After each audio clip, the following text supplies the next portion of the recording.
Hi everyone. So today's topic of discussion is loop.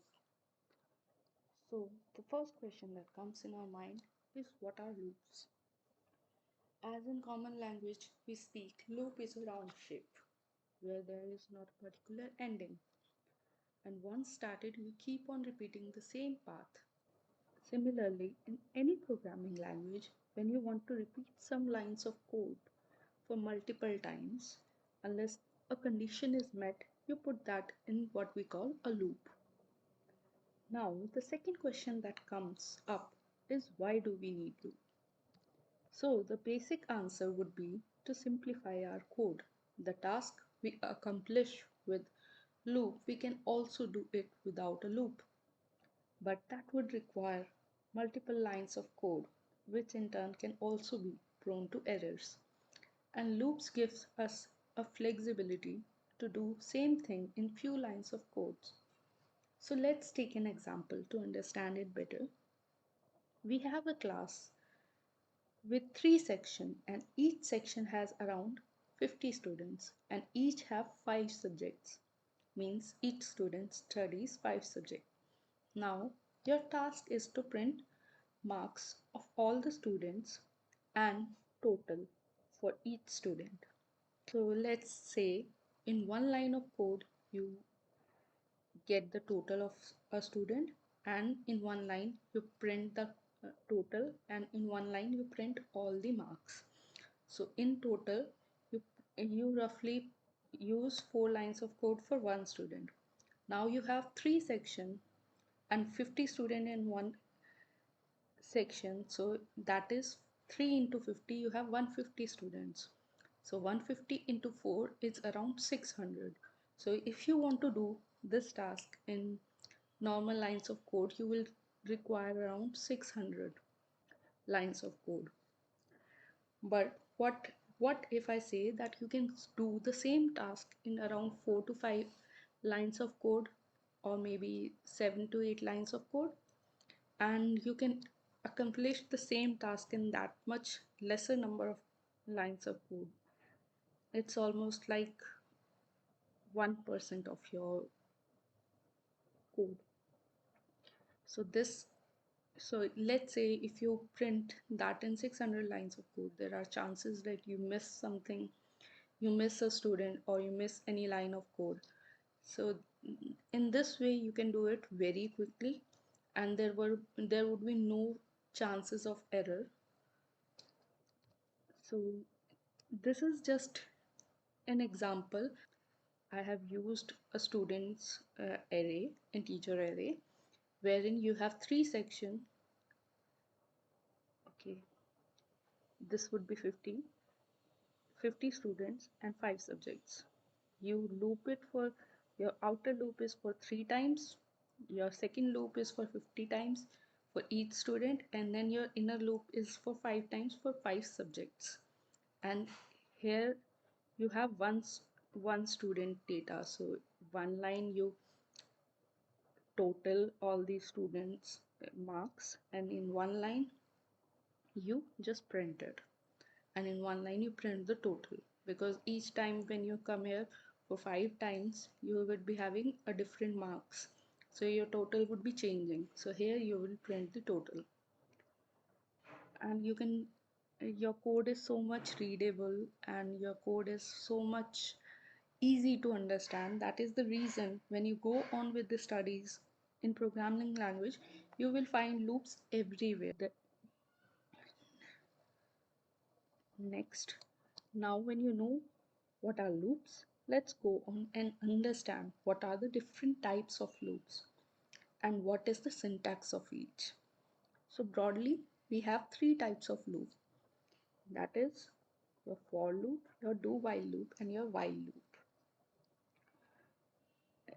When I say like for loop, do while loop, you won't understand what are they and why are they so.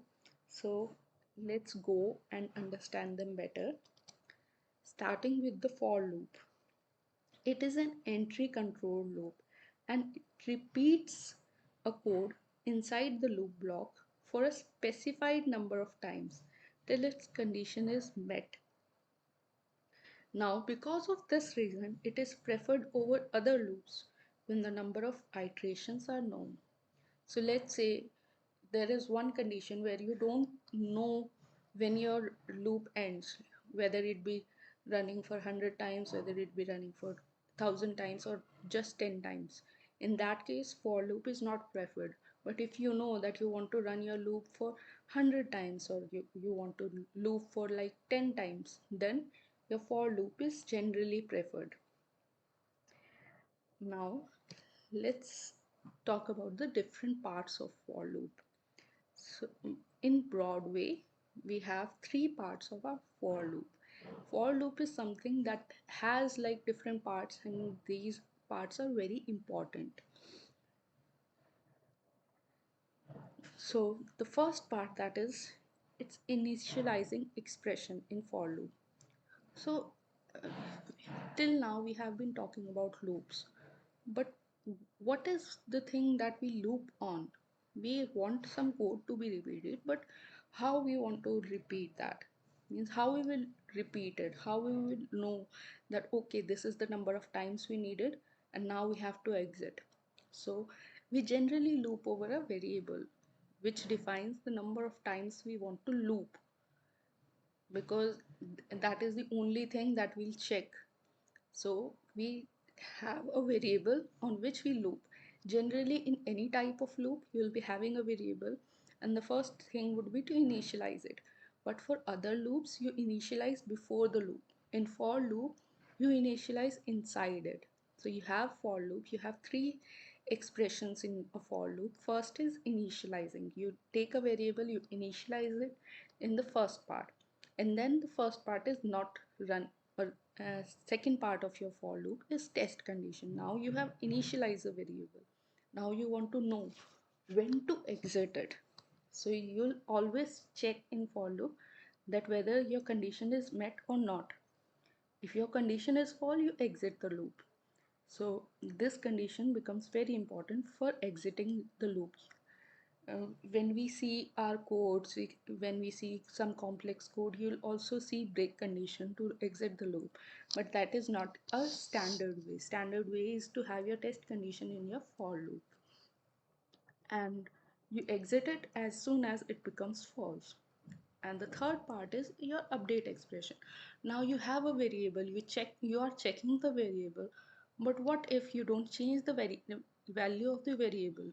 So let's say you initialized your variable, you have a variable counter, you initialize it with 1, and you are checking it whether it's less than 10 or not, and you have never updated that variable inside your loop. Now what happens is, you keep on checking the variable, you keep on executing the code, and then you come your test condition, your variable is still 1, you check the condition and it's true, then you again loop. In that way, you kind of create an infinite loop. Your condition will always be true. So what happens then? Your variable remains same and you enter an infinite loop, and whenever you hit an infinite loop, your stack will overflow, your program will exit, not your loop. Your program will end because there was stack overflow, there was no memory left to execute further. So to avoid this condition, you should always have your update expression, whether it be your for loop, do while loop, or while loop. You always need an update expression. In for loop, you have your update expression is part of your loop, but for do while loop or while loop, it is inside your loop. So this is basic structure of for loop, but you'll find it that this structure is somewhat what you will follow in your other loops as well. This is showing how your for loop looks like. You have first for loop, then your initialize condition, then your condition on which you will check whether to exit the loop or to execute the loop, then your increment or decrement, because you have a variable, you will either increment it or decrement it, or whatever code you have, whatever use case you have, you do it accordingly. And then your code. Now, once we have discussed about what are the parts of your for loop, since for loop is not a very linear way, So it is very important to also understand how it is executed by your compiler. So first time when your compiler comes to for loop, first is it goes to your initializing phase.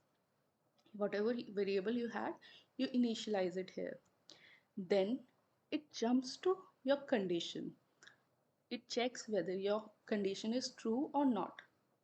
And once your condition is met, means it's true, you get inside your loop, you execute whatever lines of code you had, and then after execution, when compilers come here, it goes to your increment or decrement section, your update expression section. And once it is done, then it again goes to your condition. Then again, if your condition is true, similar code is executed again. Then it again goes to increment, decrement, then again to condition, and it repeats unless your condition becomes false. This is how your for loop is executed. Now, previously I was talking about infinite loop where you miss your update expression. Now, let's say you had a variable count, you initialized it with 0.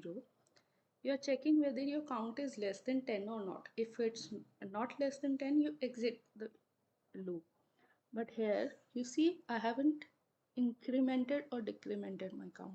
So what happens here is, your compiler comes here, it initializes count with 0. It comes to check it's 0, it's less than 10. It executes your code, and then since you don't have anything here, it comes again to checking the condition. And since I haven't updated my count anywhere, your count will remain 0. So this condition will remain true all the time. In that way, it becomes an infinite loop because you don't have any ending of this loop. I have also tried to give you a concrete example how your for loop looks like.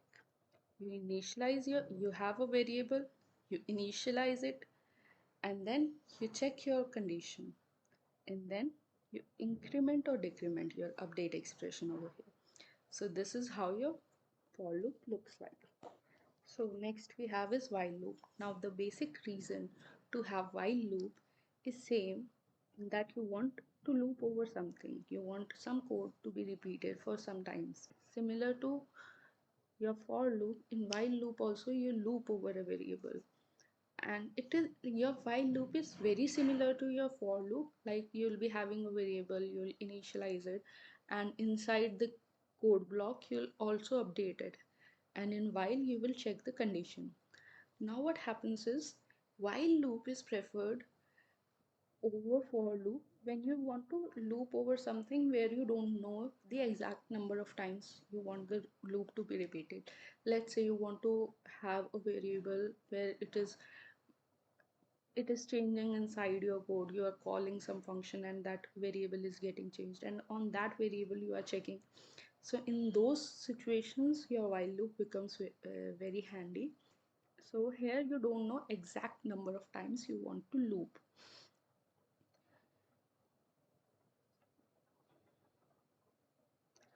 Also, in for loop, we generally loop over one variable. In while, you can also loop over two variables where you check whether, let's say you have two variable x and y. You are checking while x is less than y or y is less than x uh, till they are not equal. So such type of conditions are also used in while loop.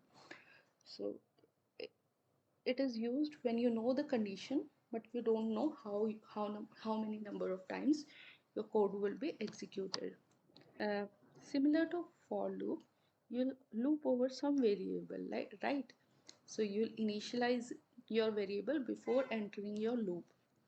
Now you come to while loop and you check the condition whether your count is less than 10 or not. Now you must be printing your something, you must be doing some your use case, whatever you want to do. Let's say you want to print your marks of any student, or you want to do anything else, you can do over here. Now what again is important is your updating of your variable. Now you say you count plus plus. This makes your loop exit at some point where when your condition is met. So this becomes very important. So if you see, your while loop is looking very similar to for loop. You have an initializing phase, you have a condition, and you have your update expression. It's just that your update expression is part of your loop. So let's say I have a condition where I want to loop over x and y, and I want to loop till they are not equal. So I can use an infinite loop. So I'm using while true. So it would be an infinite loop because it will be always true. Again, one more important thing is this condition which you execute is generally results in true or false, even in for loop or do while loop or while loop. So this will be either true or false. So let's say there is one common mistake which people do, which your compiler will never give you error, is if you put y x equal to y. Now this is not an uh, comparing equation, it's an assignment. So if you say x equal to y, so your x will be assigned with the value of y. It will not check whether x is equal to y or not. And since your statement was executed properly, it will result in a true. And if you say while x equal to y, that will also be an infinite loop. And also your compiler is not going to warn you that you have used it wrong. So in that case, these errors are generally logical errors, and these are really hard to find out, hard to debug. So don't make that mistake. So this is an example. So if you check x equal to y, if your x becomes equal to y, you break it, and you might be having some code where you can have anything. So in this way you can use your while loop. Now the third type of loop, so almost whatever we want to do we can achieve with for loop or do while loop. But let's say I have a condition that I want to execute some code, even at least once, even if my condition was false. Let's say you are distributing some cookies. If a person has 10 coupons, he get 10 cookies. And if a person doesn't have any coupon, even that person needs to have one cookie. Now, if you go with for loop or do or while loop, this condition would be possible. So for that cases, so the basic differences in do while loop and while loop is your do while loop execute at least once, even if your condition is false, because your structure is so that you first go into your code, you execute it, and then you check your condition, and as soon as your condition becomes false, you exit it. Now, giving you an example, your do while loop also works like for loop or while loop. You have a variable on which you execute, you have some code, you update your variable, and then you check your condition. Now see, I have initialized my count with 1, and my condition is count less than 0, so it is always false. But then also my code will be executed at least once. This is the basic difference. So this is all about types of loops, but there is one more topic that is very important with loops, is nested loop.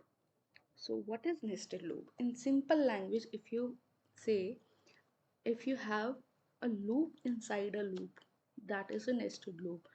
And you can, if you can recall the example I gave you for that student problem, we were using nested loops. There were three for loops, and each for loop was inside the other one. So if you are working with 2D array or 3D array, in that case you mostly use nested loop. And one thing to remember here is that nested loop may or may not be of same type. Like in the first example I had three for loops, but there is no hard and fast rule. You can use a while loop inside your for loop or do while loop inside your for loop, and vice versa. You can have any number of loops inside your loop. There is no restriction, but you have to be very careful with what loop you are using, why you are using, and how you are using. And very important thing to remember with loop is your exit condition. If you don't have your proper exit condition, you might run into infinite loop, and that is very common.